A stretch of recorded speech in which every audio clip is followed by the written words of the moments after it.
নির্বাচনী কার্যালয় হয়েছে গোঘাটে। গোঘাটে নির্বাচনী কার্যালয়, প্রশান্ত দিগারের নির্বাচনী কার্যালয়ের সামনে বন্দুক, গোলা বারুদ, বড় বড় ইট কাঠ পাথর এসে গাড়িটাকে সামনে দাঁড় করিয়ে দিয়ে একবারে অহেতুক একটা বিজেপির গাড়িকে ওখানে নির্বাচনী কার্যালয়ের সামনে প্রথমে একটা বিজেপির গাড়ি আছে, তাকে দিয়ে সামনেটা আটকে দিয়েছে, দিয়ে সাইড করে এসে গাড়িটাকে বলছে দাঁড় করাও। অকথ্য ভাষায় গালিগালাজ, প্রাণে মেরে ফেলা রূপ কি, সঙ্গে সঙ্গে আমার সিকিউরিটিকেও মারতে যায়, দিয়ে বড় বড় ইট কাঠ পাথর বন্দুক দেখায় সামনে। তৃণমূল কংগ্রেসের কর্মীবৃন্দরা আর মানবে না, মাটি ছাড়বে না। বলা হচ্ছে আপনারা নাকি মারধর করেছেন তাদের মিছিলের উপরে। আমি গোঘাটের বুকে মারধর করেছে, তাদেরকে মারধর করছে।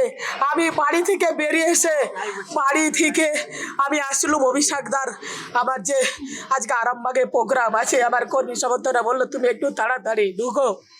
আমি একটু তাড়াতাড়ি আসছিলাম, সেইখানে অ্যাটাক করে। এবারে ভাই ভোটের লড়াই এই এখানেই দেখবো।